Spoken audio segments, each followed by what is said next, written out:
He was the kind of neighbor most people said they wished they had. Polite, reserved, never loud, never intrusive.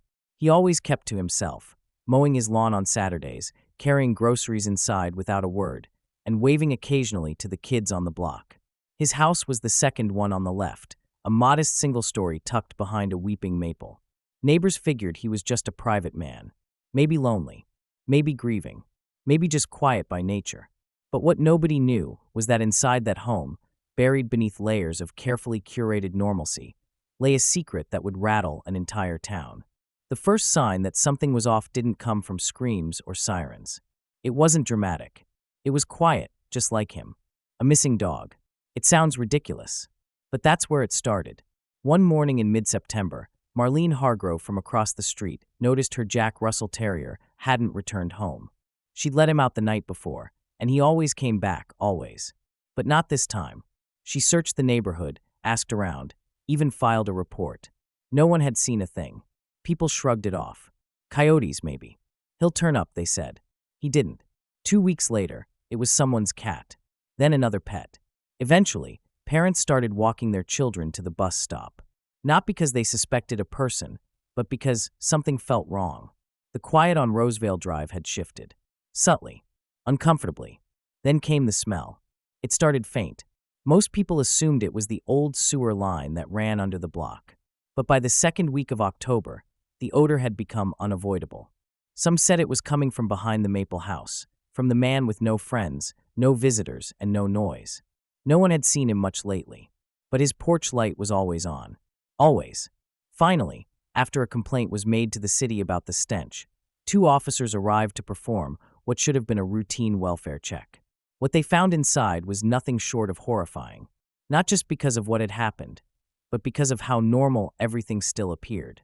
His fridge was stocked. Mail was neatly stacked by the door. Fresh bread sat on the counter. There were no signs of struggle, no blood spatter, no broken glass, just the smell and a locked basement door. Once opened, everything changed. Neighbors gathered outside as flashing lights flooded the street. Crime scene tape went up. News vans followed within hours. No one could believe it. Not the churchgoers. Not the postal worker. Not the high school math teacher who'd once lived next door. A man they'd all passed hundreds of times without a second thought had been keeping something unimaginable beneath their feet. But the most disturbing part? He wanted to be caught. In the weeks that followed, details would emerge, slowly, painfully, about who this man really was. About his past. About what happened in that basement. About the people who had vanished over the years. About what he wrote in a journal they found sealed in a wooden box under the floorboards. And the question that would haunt the community forever. How many chances did they miss? How many warnings did they overlook? This wasn't just about a murderer hiding in plain sight. It was about complacency. About the trust we give without knowing. About the masks people wear. And the danger of mistaking silence for harmlessness. This is the story of Glenn Barfield, the quiet man next door. And what you're about to hear will change how you see everyone around you. Hamilton Ridge was the kind of place where the morning news barely stretched beyond weather updates, local bake sales, and high school football scores. A town where neighbors shared lawn tools, waved at passing cars, and complained about rising property taxes over iced coffee at the corner cafe. It was on one of these summer mornings, June 18, 2012, that something changed quietly at first. That day, a smell began to drift from the house at 212 Brookview Lane. A thick, cloying odor that clung to the back of your throat and made the mailman gag as he dropped a package on the porch. Mrs. Halvorsen, the neighbor across the street, assumed it was garbage. Maybe the man who lived there, James Loring, had left a meat tray rotting in the bin. After all, James was odd. Not unfriendly, just hard to read. He kept to himself. Never joined block parties. Never invited anyone over. But he wasn't threatening. If anything, he was invisible. He worked nights at the county records office, kept his grass trimmed, paid his HOA dues on time, and didn't say more than a nod or evening in passing. That was enough for most people in Hamilton Ridge, until the smell didn't go away. James Elijah Loring moved to Hamilton Ridge in November of 2008. He'd bought the beige 2-story house in cash, according to property records. No mortgage, no cosigner, no visible family, He introduced himself to the HOA president once, briefly. Said he'd relocated from Fort Worth for a fresh start and preferred his privacy. The neighborhood, made up mostly of retirees and middle-class professionals, accepted that without much question. But there were whispers. He never had visitors. His blinds were always drawn. Packages arrived frequently, but no one saw him open the door. Teenagers who walked their dogs at night said they could hear noises from his basement, low, mechanical thumps, like gym equipment or woodworking tools. One kid claimed he saw James hosing down his garage floor past midnight. His mother dismissed it. Over time, James faded into the background, until September 3, 2013, when the sheriff's department forced entry into his home after a wellness check request from his employer. James hadn't shown up to work in 4 days. His phone rang endlessly, and the smell had worsened. Deputies broke the lock and entered through the front door. The living room was immaculate. Books arranged alphabetically. A television paused on the Weather Channel. But the air, heavy, rotting, unnatural.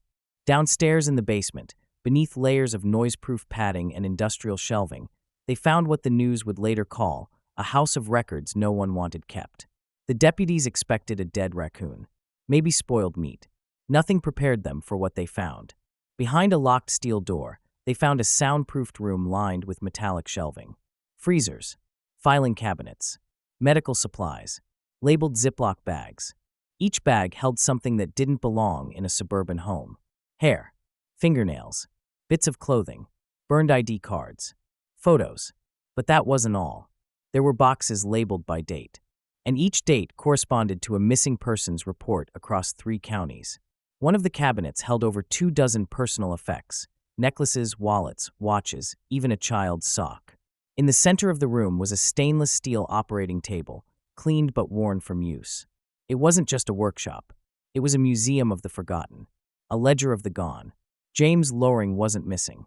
He was gone, and what he left behind forced a town to question how well they really knew the man who watered his lawn every Thursday at 7 p.m. sharp. Hamilton Ridge turned into a media circus within 24 hours. News vans crowded the cul-de-sac. Journalists knocked on every neighbor's door. Everyone had the same response. He seemed normal. We had no idea. I can't believe this happened on our street. One elderly couple, the Marleys, claimed James once helped them fix a burst pipe in their front yard. Another said he quietly dropped off groceries when they were sick during the flu season. No one suspected the man who clipped his hedges with precision was documenting lives he had allegedly helped extinguish. A memorial began forming on his lawn. Teddy bears, candles, photographs of missing people. The FBI joined the investigation within days. And what they began uncovering wouldn't just shock Hamilton Ridge. It would send ripples across the entire state. Because this wasn't just a man with a freezer full of horrors.